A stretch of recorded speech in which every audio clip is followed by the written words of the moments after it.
pertemuan kita sebenarnya tidak lama, singkat saja, sesuai dengan apa yang disampaikan tadi, bahwa kita melakukan peningkatan mutu terhadap pembelajaran kursus dan pelatihan.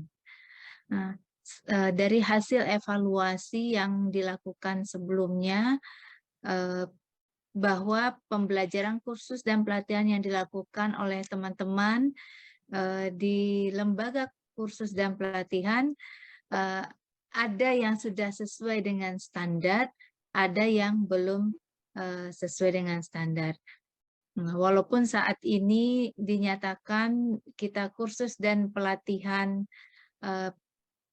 tidak mengacu ke standar apapun, tetapi tetap harus ada acuan yang kita gunakan untuk menjamin mutu penyelenggaraan kursus dan pelatihan itu sendiri.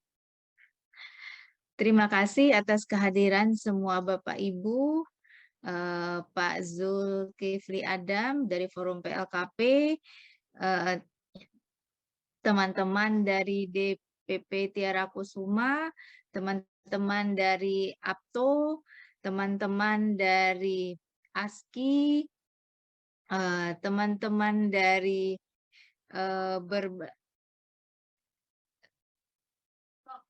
asosiasi-asosiasi sebanyak 60 lembaga yang mungkin tidak dapat saya sebutkan satu persatu. Dalam pertemuan ini sebenarnya kami akan menyampaikan outline penyusunan petunjuk teknis penyelenggaraan pembelajaran kursus dan pelatihan. Dalam outline petunjuk teknis ini saya akan share ya kepada Bapak Ibu. Oke. Ini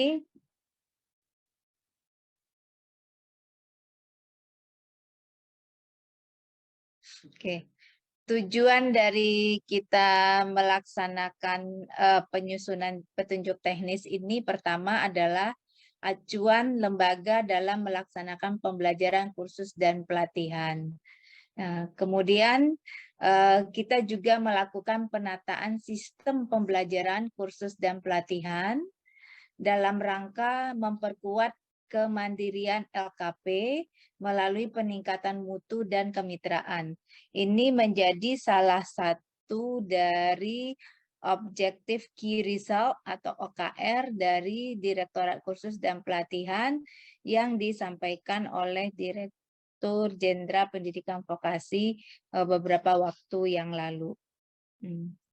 Ketika kita ingin menyatakan bahwa kursus dan pelatihan itu sebagai suatu lembaga yang bermutu, tentunya kita perlu menata sistem pembelajaran kursus dan pelatihan kita. Selanjutnya, di outline juknis ini kami akan membagi dalam 4 bab, di mana bab pertama terdiri dari latar belakang, dasar hukum, dan tujuan petunjuk teknis. Mungkin dari Bapak Ibu tidak perlu nanti untuk mengisi untuk bab 1 di tahap awal ini. Yang perlu kita lakukan di bab 2, kami ingin nanti masing-masing organisasi profesi membuat tentang komponen penyelenggaraan pembelajaran, di mana ada 3 hal. Yang pertama, kurikulum operasional lembaga. Yang kedua, tentang instruktur. Contohnya, untuk Tiara Kusuma. Tiara Kusuma bidang keterampilannya ada 2. Keterampilan tata kecantikan rambut dan tata kecantikan kulit. Ada jenjang 2, jenjang 3, dan jenjang 4. Berarti nanti untuk bab 2 komponen penyelenggaraan pembelajaran itu ada 6 judul, yaitu tata kecantikan rambut jenjang 2, tata kecantikan rambut jenjang 3, dan seterusnya. Nah, di sini kita akan mengisi tentang kurikulum operasional lembaganya seperti apa, instruktur kriteria kriteria instruktur kita apa, kompetensi yang perlu dimiliki oleh instruktur kita apa saja untuk bidang dan jenjang tertentu tersebut. Kemudian sarana pembelajaran, mulai bahan pembelajaran yang diperlukan, peralatan utama pembelajaran praktik, dan perlengkapan penunjang pembelajaran praktik. Nah, karena ini kita perlu juga nanti setelah Juknis itu jadi, kita perlu mensosialisasikan kepada stakeholder, termasuk nantinya kepada Dinas Pendidikan Kabupaten Kota yang menangani perizinan lembaga kursus dan pelatihan. Jadi petunjuk teknis penyelenggaraan pembelajaran ini sebagai bahan kita untuk meminta sumbangsih dari pemerintah daerah untuk melaksanakan pembinaan terhadap kursus dan pelatihan. Selanjutnya ada bab 3, yaitu mekanisme penyelenggaraan pembelajaran, pembelajaran tatap muka, dan pembelajaran daring. Nah, harapan kami nanti ketika dari asosiasi menyatakan untuk suatu bidang tertentu bisa dilakukan pembelajaran daring, mekanismenya seperti apa? Nah, kalau tatap muka sudah clear mungkin, tapi tetap harus disampaikan juga. Kemudian pembelajaran daring terkait dengan perlengkapan dan peralatan bagaimana itu juga harus dibuatkan supaya lembaga-lembaga dapat melakukan percepatan perbaikan dalam penyelenggaraan pembelajaran kursus dan pelatihan. Bab 4 yaitu penutup, kita akan menggambarkan tentang penerapan Juknis di lembaga kursus dan pelatihan ke depannya. Jadi ada 4 bagian dan nanti kami berharap Bapak Ibu masuk ke bab 2 dan bab 3. Itu saja mungkin Bapak Ibu terkait dengan outline dari petunjuk teknis penyelenggaraan pembelajaran kursus dan pelatihan. Kalau ada masukan dari Bapak Ibu, outline-nya misalnya kalau dikurangin jangan, tapi kalau ditambahkan menurut Bapak Ibu ada lagi nggak yang perlu kita masukkan di dalam komponen penyelenggaraan pembelajaran yang perlu kita atur supaya kualitas pembelajaran di masing-masing lembaga juga terstandar. Terima kasih. Selanjutnya saya serahkan ke Mas Faiz untuk diskusi.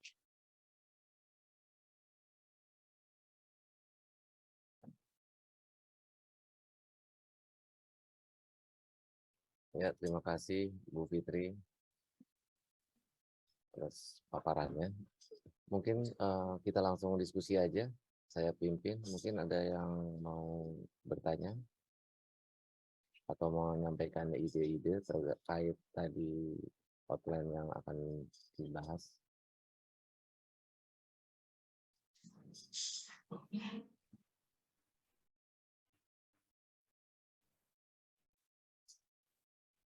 Untuk informasi tadi saya baru kirim di chat, mungkin Bapak Ibu belum mengetahui bahwa kita ada link kurikulum dan SKL dapat diunduh melalui link tersebut di chat. Semua bidang sudah ada hampir 98 jenis keterampilan.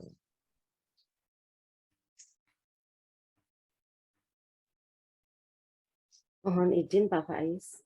Ya, monggo Bu. Terima kasih. Assalamualaikum Ibu Fitri yang saya hormati dan rekan-rekan sekalian.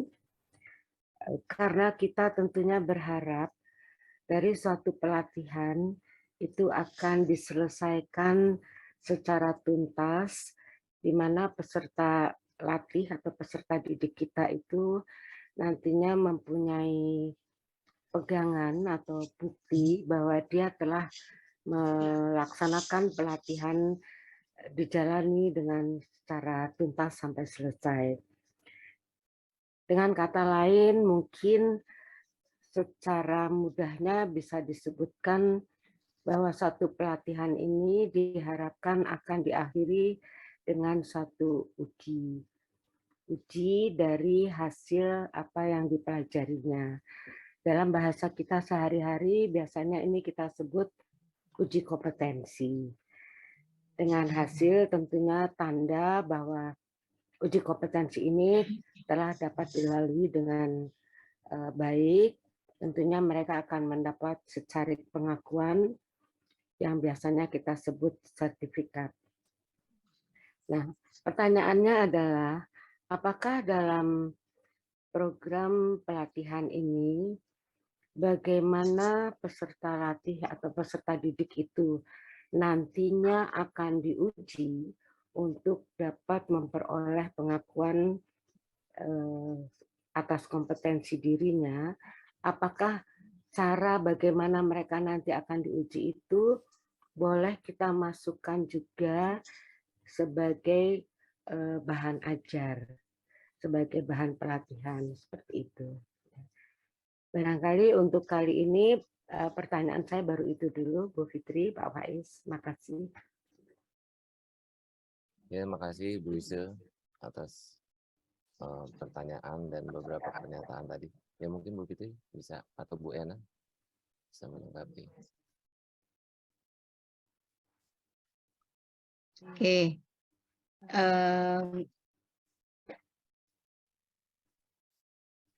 Dalam petunjuk teknis penyelenggaraan pembelajaran kursus dan pelatihan ini, sebenarnya kami ingin mengadop apa yang ada dulu Bapak Ibu pernah buat waktu beberapa dekade sebelumnya, yaitu ada buku Orange ya. Nah, jadi semua LKP kita tuh acuannya buku Orange, walaupun nggak ada standar, pokoknya acuannya buku Orange. Apapun lah sebutannya, yang penting kita ada acuan supaya hasil dalam pembelajaran kita itu terstandar. Mungkin di dalam outline yang kami sampaikan belum ada terkait dengan apa yang Ibu Isya sampaikan, bisa diusulkan masuk ke bagian mana dalam proses pembelajaran.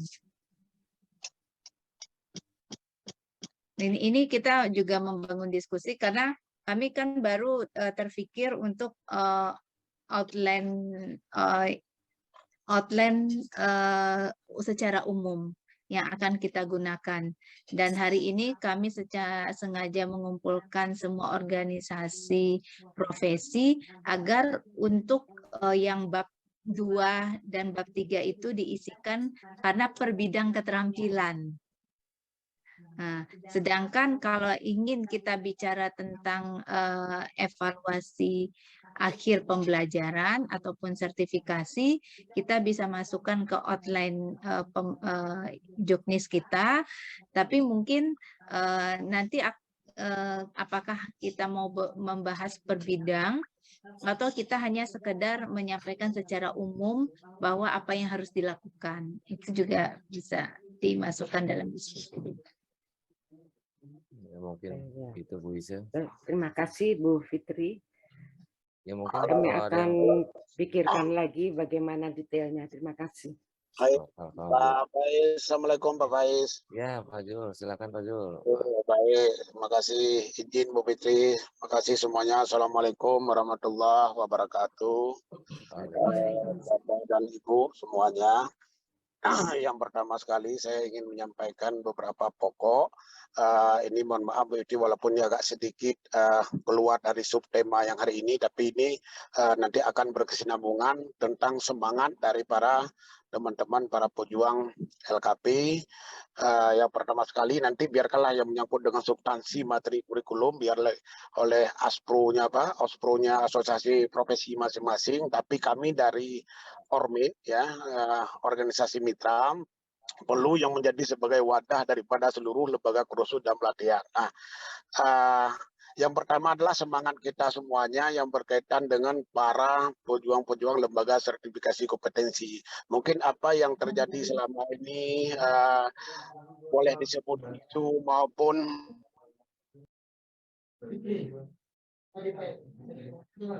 kasak-kusuk yang terjadi Bapak dan Ibu, kita memang di situ tidak tercantum namanya lembaga sertifikasi kompetensi. Jangankan lembaga sertifikasi kompetensi, lembaga kursus dan pelatihan pun tidak tercantum di situ.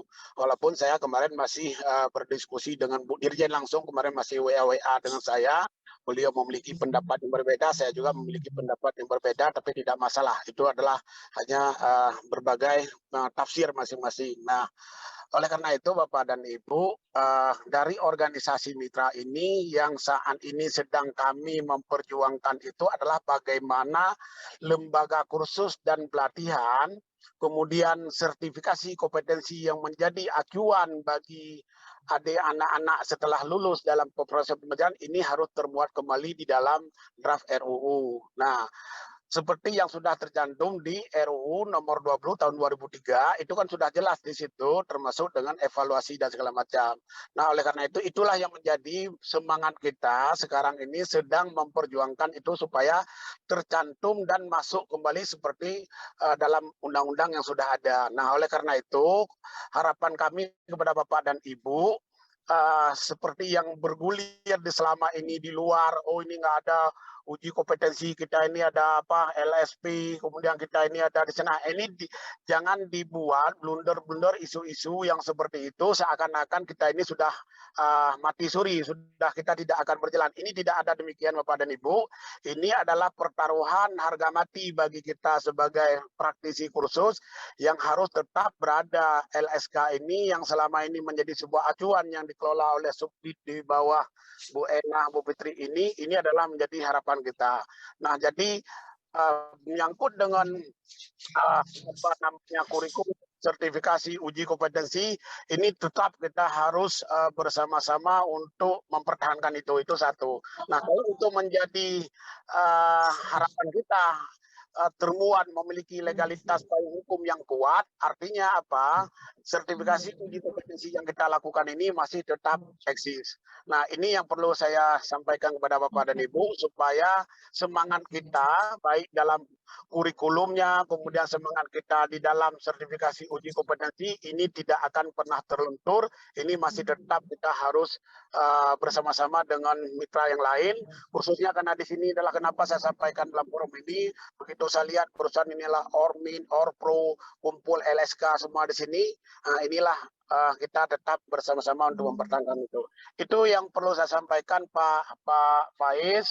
Nanti yang menyangkut dengan isi kurikulum segala macam, biar nanti Orpro ini yang meminangi bidangnya masing-masing. Tapi secara global kami dari organisasi organisasi mitra ini yang menjadi perjuangan kami tidak hanya bicara LKP yang harus masuk, tapi termasuk tentang sertifikasi kompetensi yang sudah ada di Undang-Undang Nomor 20 Tahun 2003 ini harus tetap eksis kembali. Terima kasih. Assalamualaikum warahmatullahi wabarakatuh. Waalaikumsalam. Terima kasih Pak Jul. Memang ini juga salah satu kegiatan kita yaitu memperkuat dengan menyusun yaitu petunjuk teknis penyelenggaraan pembelajaran kursus dan pelatihan. Ya tahap awal memang kita mengundang Orpro pembentuk LSK dan Ormit dari PLKP dan HIPKI mungkin ada yang hadir nggak ya? Oke, mungkin itu. Mungkin yang lain ada masukan atau pertanyaan atau terkait dengan petunjuk teknis ini, atau bisa di chat juga bisa. Jika memang ada yang perlu dibicarakan. Yang sulit kali itu tatap maya. Semoga forum ini kita bisa memanfaatkan. Nggak ada kan? Gimana? Mungkin dari yang lain, asosiasi atau organisasi pembentuknya. Tadi udah diajarin sama Ciswanto ya. Pak Gumai mungkin dari Aspetri. Lanjut Pak. Belum.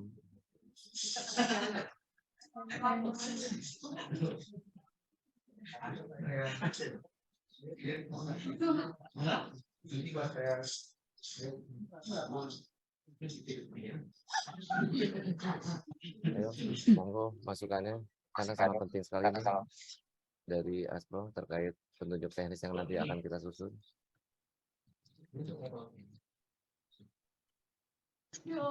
Pak Is dan Bu Edna, Assalamualaikum. Waalaikumsalam. Saya sedikit ini aja masukan dari APSI. Jadi di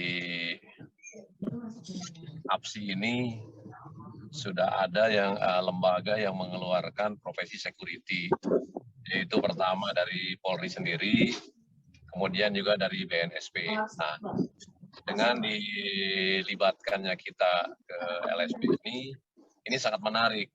Yang artinya kalau nanti jalan, kita menjalankan itu ada kompetitor dari lembaga yang sudah ada, gitu.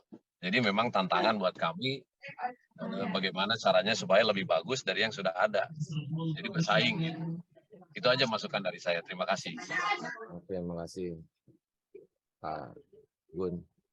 Ini dari Asosiasi ini ya, Satpam Indonesia ya, yang sedang proses pengajuan. Mungkin yang lain ada? Ini aja Pak Faiz. Halo. Ya, silakan. Ya, untuk Aspetri selama ini memang permasalahannya itu belum ada yang menampung, Pak. Jadi misalkan lulusan LKP itu untuk mengarahkan, kalau misalkan mungkin orpro yang lain kan ada penyaluran atau pekerjaan yang masuk ke dalam ranah itu ya. Tetapi untuk pengobat ini memang saat ini belum ada, seperti misalkan puskesmas, padahal kan di sana kan udah dijelaskan ya bahwa dalam hal pengobatan tradisional atau apa itu kan diperlukan ya. Untuk penyalurannya ini masih terkendala, Pak. Apalagi yang berminat dengan pengobatan tradisional ini usianya biasanya rata-rata di atas 30 tahun atau di atas 40 tahun gitu, udah sepuh-sepuh gitu kan. Itu mungkin kendala kami selama ini, Pak. Terima kasih. Terima kasih. Mungkin Bu Putri ada sedikit pernyataan terkait dari Pak Gul dan Pak Gumang atau Pak Gun dari Satpam.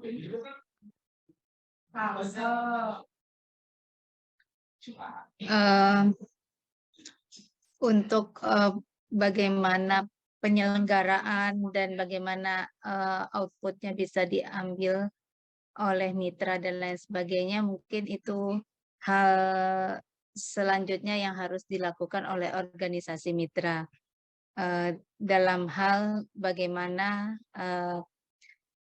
profesi yang ada pada organisasi mitra itu menjadi fokus dan diminati oleh masyarakat. Tentunya sesuatu itu tidak bisa kita paksakan, kita mesti memperlihatkan benefit dari profesi kita kepada masyarakat sehingga masyarakat membutuhkan. Untuk itu memperluas jaringan, terlepas dari apa yang kita bahas ya, ini keluar dari itu, tapi organisasi profesi, saya pikir pertama adalah pemberdayaan seluruh anggota. Ketika organisasi profesi itu dibentuk, tentu ada anggotanya. Anggota tentu memiliki profesi yang sama dan mereka sudah menjalankannya di masyarakat. Yang pertama itu pemberdayaan anggota, kemudian apakah perlu pengkajian untuk kompetensi-kompetensi sebuah organisasi itu, ranah kebutuhan masyarakatnya di ranah mana, tentunya itu perlu diperkuat bersama-sama. Saya yakin Bapak Ibu tidak orang yang hanya berkecimpung di suatu tempat, tapi banyak sektor yang Bapak Ibu lakukan. Tentunya sebuah organisasi akan besar jika dilaksanakan secara bersama-sama, tidak perorangan. Itu kata kunci dari saya kalau untuk organisasi profesi. Tetapi di luar dari hal itu, silahkan nanti dikoordinasikan dengan seluruh anggotanya. Terkait dengan petunjuk teknis penyelenggaraan pembelajaran di masing-masing bidang ini adalah untuk memperkuat bagaimana organisasi itu terus berlanjut, bagaimana organisasi tersebut bisa menambah jumlah anggotanya melalui pembelajaran kursus dan pelatihan. Kenapa? Karena ketika pembelajaran kursus dan pelatihan dilakukan tentu menghasilkan orang-orang yang bisa dan kompeten di bidang profesi Bapak Ibu. Ketika mereka sudah masuk ke ranah itu, tentu Bapak Ibu bisa merekrut mereka sebagai anggota dari asosiasi. Nah, untuk memberikan penjaminan kualitas kepada masyarakat bahwa profesi kita itu benar-benar sesuai dengan apa yang masyarakat butuhkan dan juga memiliki standar kualitas yang terukur, maka kita perlu melakukan menyusun acuan-acuan. Salah satunya adalah bagaimana pembelajaran kursus dan pelatihan bidang itu yang baik dan benar seperti apa. Karena tidak semua lembaga kursus kita, pengelola di LKP, instruktur di LKP itu memiliki pemikiran yang update, mereka memiliki jaringan yang luas, makanya butuh organisasi untuk mempercepat bagaimana mengupdate kompetensi dan kualifikasi dari masing-masing kita. Itu Bapak Ibu.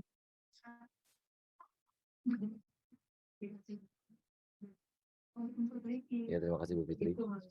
Ya, kita juga ada grup ini kan ya, grup forum orpro di kursus. Itu mungkin semuanya sudah masuk ya di grup itu. Jadi nanti itu juga sarana komunikasi kita. Terus nanti perlu nggak Bu Fitri? Perlu nanti kalau misalnya beliau kita bikinin Google Drive-nya. Jadi mungkin nanti sebuah yang tadi arahan Ibu kan ya. Iya Mas Faiz, kurang jelas. Ya terkait yang tadi Bu, outline yang tadi yang perlu dari ini disusun. Oh ya, kita akan share. Enggak, nanti kita akan share, terus kemudian kita akan buatkan link hasilnya yang sudah Bapak Ibu nanti buat dimasukkan kemana. Nah, gitu mungkin Mas Faiz.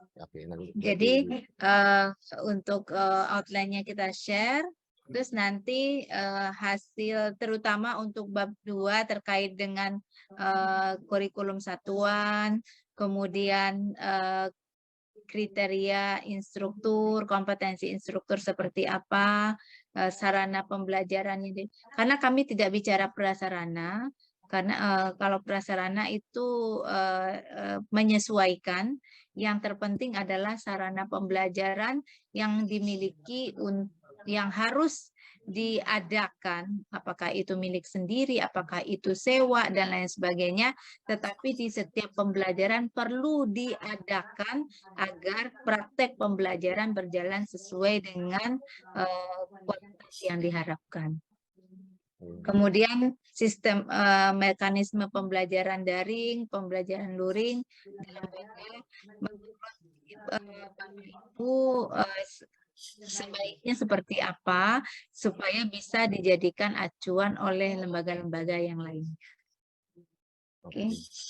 Ya nanti untuk linknya kita akan buatkan, dan untuk paparan yang tadi Bu Fitri juga nanti akan kita share. Mungkin ini ada yang mengangkat tangan nih, Pak Zainubun Yona Salon, monggo.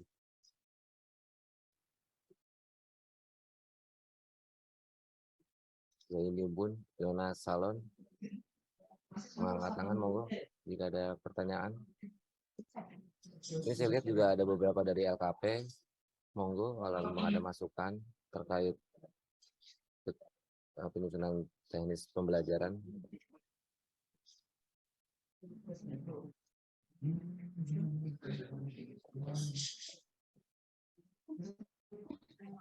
Termasuk nantinya kalau memang bisa ya, kalau kita itu kan ada perencanaan layout ruangan supaya efektif dan efisien pembelajaran dilakukan. Ruangan prakteknya di mana peralatan-peralatan yang digunakan itu sedang bahan-bahan itu perlu bagaimana supaya ketika pengerjaan itu berlangsung efektif, efisien dan optimal. Bisa saja ini bagian dari proses pembelajaran. Jadi juknis kita ini memang memberikan acuan agar pembelajaran yang dilakukan di LKP itu ini loh seharusnya, sebaiknya, gitu. Itu Bapak Ibu. Mungkin cukup kali ya Mas Faiz, karena nggak ada pertanyaan. Saya pikir kan kita hanya bicara outline, nanti tugas masing-masing dari Pro bekerja sama dengan DPD untuk menyusun itu mekanisme di masing-masing organisasi. Pro menunjuk beberapa tim, Pro secara keseluruhan dengan berbagai stakeholder. Oke. Ya, nanti juga untuk... Mohon izin tanya, Bu Fitri, barangkali ada timeline untuk ini, kapan kita harus bisa menyelesaikan ini, kapan mulai memasukkan apa yang perlu kita masukkan, mungkin ada timeline-nya. Kami berharap tentu secepatnya ya Bu, setidaknya kita 2 minggu sudah bisa mempersiapkan ini. Nanti kita bisa diskusikan kembali karena ini juga sebagai bahan kami dengan pimpinan lebih tinggi lagi memperkuat bahwa LKP ini pengaturannya sudah ada loh di bagian ini. Baik, Bu, terima kasih. Sama-sama Bu. Ini ada yang angkat lagi nih. Mohon izin Bu. Ya, nanya, saya Nadia dari PKNI Naturopatis Indonesia atau SINSEI. Nanti untuk tadi yang saya lihat outline juknisnya itu nanti ada template-nya atau kayak apa penjabarannya kita atau enggak dikirim nanti gitu ya? Iya, kita kirim. Di grup nanti. Di grup ASPRO. Saya kayaknya masih belum ada di grup deh. Oke, nanti itu bisa saya masukkan. Oh ya, oke. Jadi alhamdulillah sih mampu grup ASPRO itu nanti sudah hampir semua ini ya ASPRO atau pembentuk LSK. Jika nanti ada yang belum masuk, nanti monggo bisa masuk. Sebetulnya Pak Faiz untuk grup ASPRO ini itu kan sudah mulai terbentuk atau sudah pernah terbentuk forum dari ASPRO ini dengan Pak Arpinus Koto selaku ketua. Barangkali informasi juga bisa melalui beliau. Saya rasa barangkali ini something yang perlu dipikirkan juga Pak. Terima kasih. Iya. Boleh. Ya nanti memang baiknya sih nanti kita fokus ke grup yang ini karena ini saya lihat sudah hampir semua masuk semua ASPRO Orpro pembentuk LSK. Alhamdulillah. Ini udah ada 70 peserta dari 60 ASPRO Orpro yang pembentuk LSK yang sudah ada. Kalau yang grup yang satunya lagi mungkin ya monggo nanti baiknya gimana? Iya, kita men-share informasi saja nanti untuk hasil dan lain sebagainya. Nanti kita kasih link untuk memasukkannya. Ketika teman-teman mau mendiskusikan outline ada penambahan, silakan nanti kita bicara di grup ya Bu Is. Baik Bu, terima kasih Bu. Ya, itu Pak Faiz itu ada 2 grup. Sebaiknya dibikin 1 grup aja Pak. Yang satu dihilangkan atau bagaimana gitu.